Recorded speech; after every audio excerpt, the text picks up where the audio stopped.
Mimi nasikia wajumbe wengine kutoka sehemu nyingine wakijipanga kuchukua kiti ya spika wetu Moses Masika Wetangula. Waambie hiyo ni moto, hiyo ni moto. Hatutakubali spika wetu Masika Wetangula atolewe kwa hiyo kiti. Nyinyi jamii nyingine mtafute. Welcome, ladies and gentlemen. Thank you so much for your great support always. I'm so grateful for your continued support to this channel. Thank you so much, ladies and gentlemen. Wakenya wanasema kwamba penye moshi kuna moto.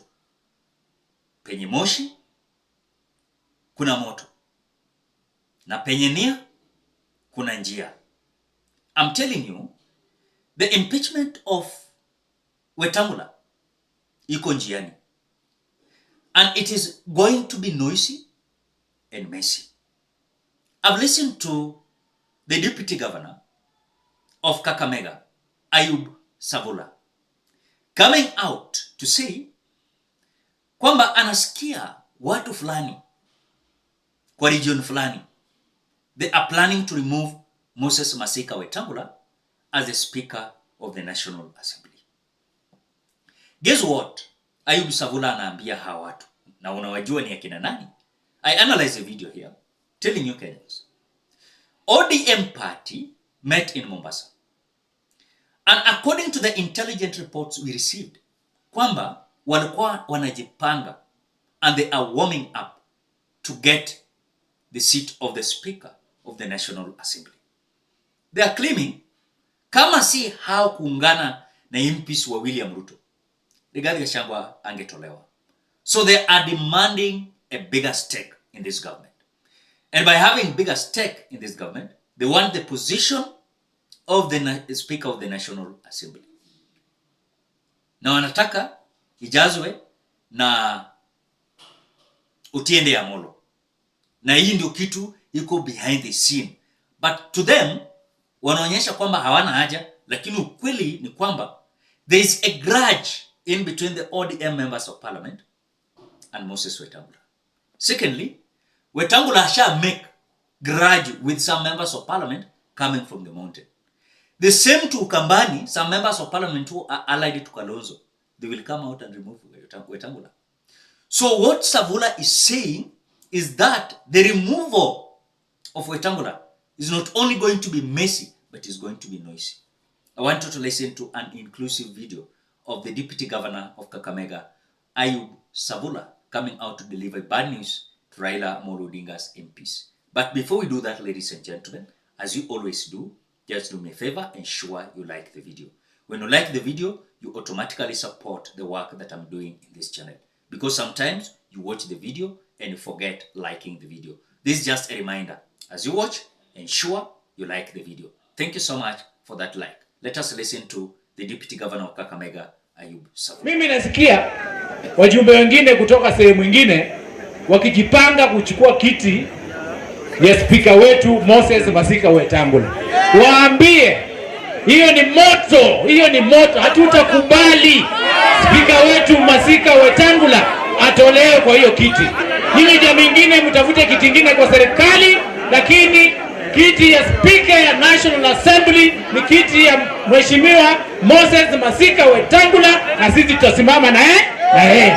Wangapi wanasema tusimame na Wetangula? Sasa wale mnatafuta kiti. Now, as we continue, I want to say something that is very crucial.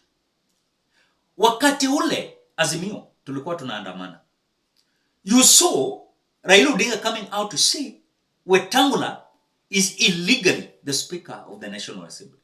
Kwa sababu alichaguliwa kama bado yeye ni party leader ya Ford Kenya. So it was illegal for Wetangula to hold the position of party leadership of Ford Kenya, yet is still the Speaker of the National Assembly. So he cannot act neutrally. He cannot be neutral. But a Speaker in the National Assembly must not hold any position. And that is why huwa kabla wajachaguliwa kama wako na ofisi huwa wana resign. Sijui kama mnaelewa. So there is a grudge in between Wetangula and Raila Amolo Odinga. Na remember, hii viti kuanza leo. Hii viti ilianza wakati wa NASA. wakati Wetangula alikuwa anatolewa na vile alikuwa anasema wenye wanapanga kumuondoa, it will not only be noisy but was going to be messy. And that point confirmed their move with Mudavadi joining William Ruto, because they felt like they were intimidated in NASA coalition. But again, on the same note, Kenyans, I want you to understand something that is very clear. Wetangula is likely to be impeached if he is not careful. If he is not careful. Au marafiki sasa najidanganya sasa anataka kuwa na marafiki na MPs wa Nyanza watamgeuka. Don't play with audience. Kesho hata impeachment motion ikienda National Assembly watakungoa. Maybe atumie pesa but watamungoa. Why?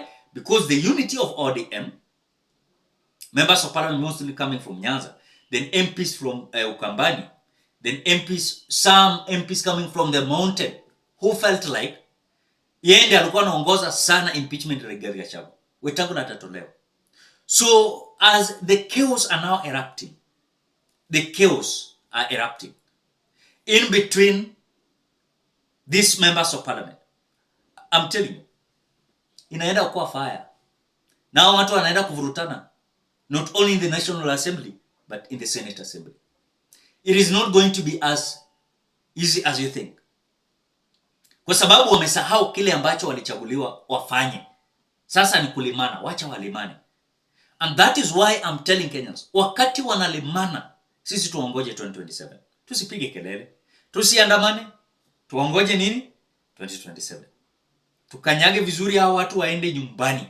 Waende wapige kelele huko nyumbani. Because seems like wameshasahau kile ambacho walichaguliwa wafanye. So I don't think if they have any priority right now, their priority is the interest, fighting for their own interest. And I believe they will not change. I remember Pastor Tim Mwangi telling Kenyans that if we are going to have a very useless parliament, is this 13th parliament, they are going to be rebellious. They're not. In fact, when you can see even, they are so rebellious against the people who elected them. So it's like it is us whom they are contributing power to, not us contributing power to them. So it is so selfish about these members of parliament. So I think for them to come out to start making noise now, they have realized things are not good for their side. And so they want, and their mission is very clear. They want their interest be served. Their interest be served. So ukiona hivi Sabula anasema hivyo, ni kile ambacho vile nimewambia, penye moshi kuna moto na penye nia kuna njia. I'm telling you, don't rubbish those words I'm telling you. Penye moshi kuna moto, penye nia kuna njia. Na hao watu wamejipanga. Unaona? So don't play with William Ruto. William Ruto kama amegeuka Rigathi Gachagua, kwani Wetangula ni nani? Na Wetangula hana hata MPs wengi kwa National Assembly. Wetangula si yako na 6 if I'm not wrong. Na sasa wakisema hao na Mudavadi wanataka kuungana, wasemto. So wako na 11. Wetangula yako na MP 6. Mudavadi yako nazo 5. Hiyo ni 11. Hawezi toboa. And that is why earlier on Boni Halwale told them that Wetangula was given just a favor. He was not having any strength at all. It was just a favor. Because if it was his party to front him, na kura 5, 6, ingewezekana. Plus ya Mudavadi 11 ingewezekana. You know, ladies and gentlemen. What do you think about the removal of Wetangula? Drop your opinion at the comment section below. Otherwise, thank you so much because of your great support. Please consider subscribing, liking, commenting, and sharing this video. Bye-bye till we meet in another video.